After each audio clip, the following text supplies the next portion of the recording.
Greetings and good day to one and to everyone. Grace and peace be upon all of you, my brothers and sisters. Welcome back to another edition of our Bible in a Year series where we are reading the Bible. As you know, we started on September the 11th.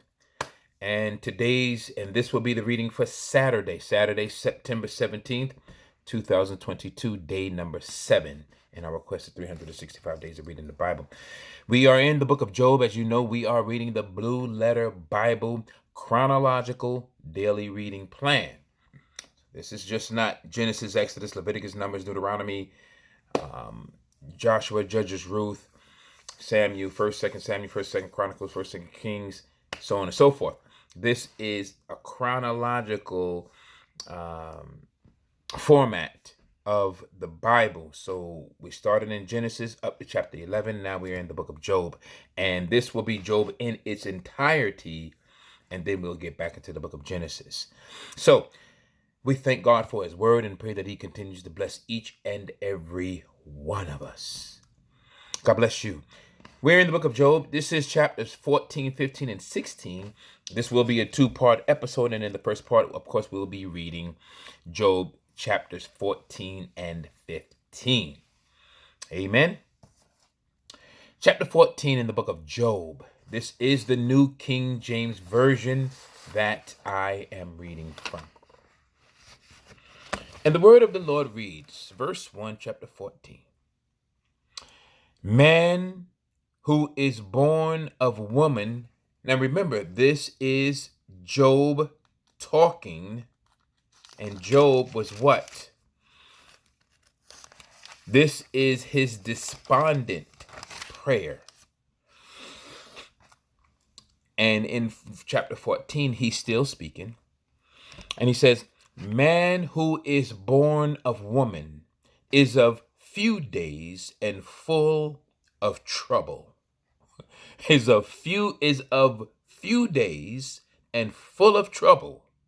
He comes forth like a flower and fades away. He flees like a shadow and does not continue. Wow. And do you open your eyes on such a one and bring me to judgment with yourself? Who can bring a clean thing out of an unclean thing? No one. Since his days are determined, the number of his months is with you. So there's another something to look at where it reads, since his days are determined. Looks like that can be evidence for predestination. Still in verse 5, the number of his months is with you. You, talking to the Lord, have appointed his limits so that he cannot pass. Look away from him that he may rest, till, like a hired man, he finishes his day.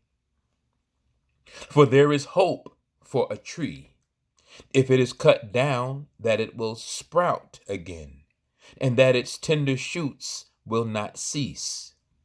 Though its root may grow old in the earth, and its stump may die in the ground, yet at the scent of water it will bud, and bring forth branches like a plant. But man dies and is laid away. Indeed, he breathes his last, Verse 10, let's read verse 10 again. But man dies and is laid away. Indeed, he breathes his last, and where is he? As water disappears from the sea, and the river becomes parched and dries up, so man lies down and does not rise. Till the heavens are no more, they will not awake, nor be roused from their sleep.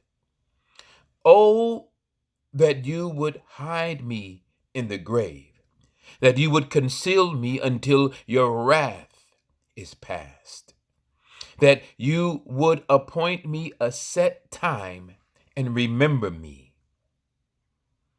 Isn't that what the thief on the cross said to Jesus? When you come into your kingdom, remember me. If a man dies, shall he live again? All the days of my hard service, I will wait. I will wait till my change comes. You shall call, and I will answer you. You shall desire the work of your hands. For now you number my steps, but do not watch over my sin. My transgression is sealed up in a bag, and you cover my iniquity.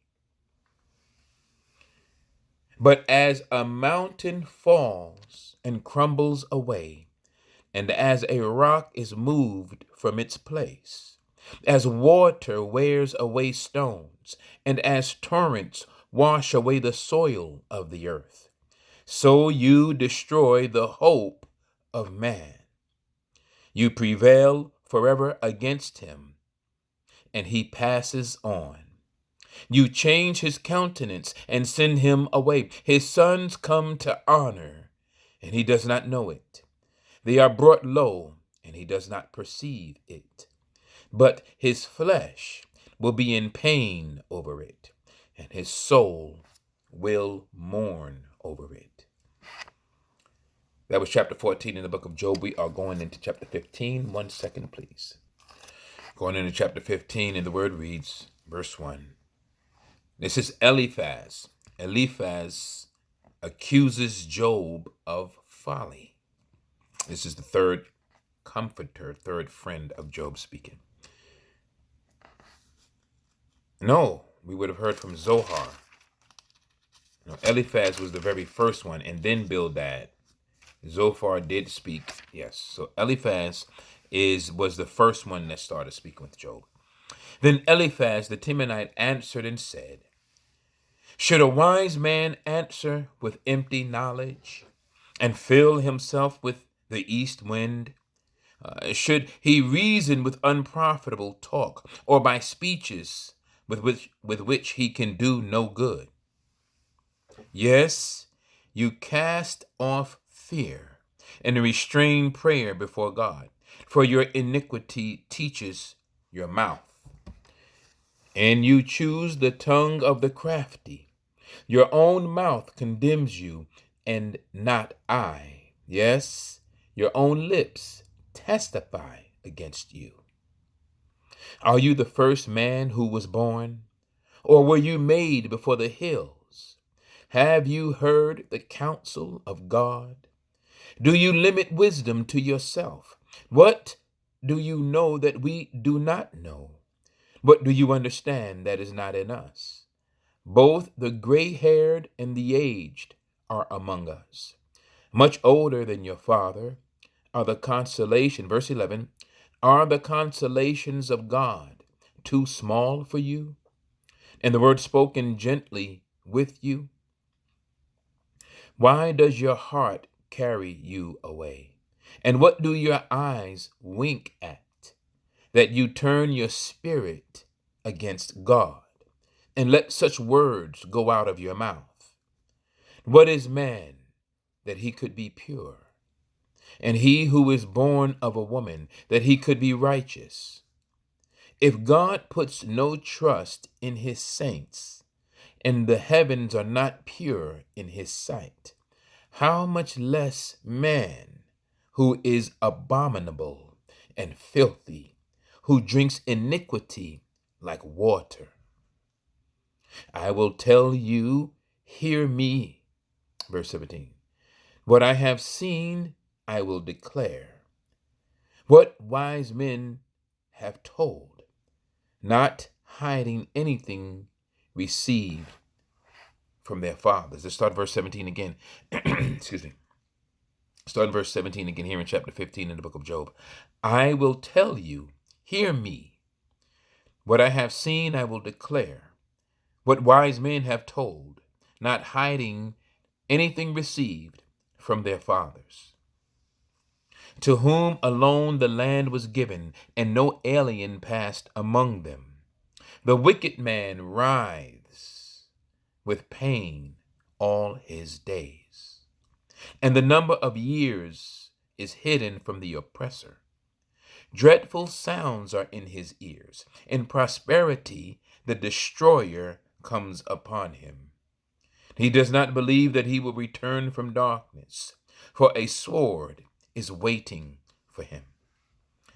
He wanders about for bread, saying, "Where is it?" He knows that a day of darkness is ready at his hand. Trouble and anguish make him afraid. They overpower him like a king ready for battle.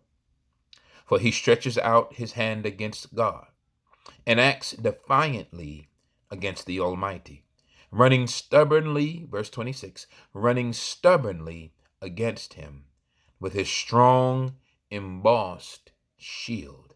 This is the New King James Version that I'm reading from, verse 27. Though he was covered, though he has covered his face with his fatness and made his waist heavy with fat, he dwells in desolate cities, in houses which no one inhabits, which are destined to become ruins. He will not be rich, nor will his wealth continue, nor will his possessions overspread the earth. He will not depart from darkness. The flame will dry out his branches, and by the breath of his mouth he will go away. Let him not trust in futile things, deceiving himself, for futility will be his reward. It will be accomplished before his time, and his branch will not be green. He will shake off his unripe grape like a vine, and cast off his blossom like an olive tree. For the company of hypocrites will be barren, and fire will consume the tents of bribery. They conceive trouble and bring forth futility. Their womb prepares deceit. That's chapters 14 and 14 and 15 in the book of Job. This is the New King James Version. That was Eliphaz speaking. And we are going to close out this part of our two-part episode and pick up chapter 16 in our next part. Amen. God bless you.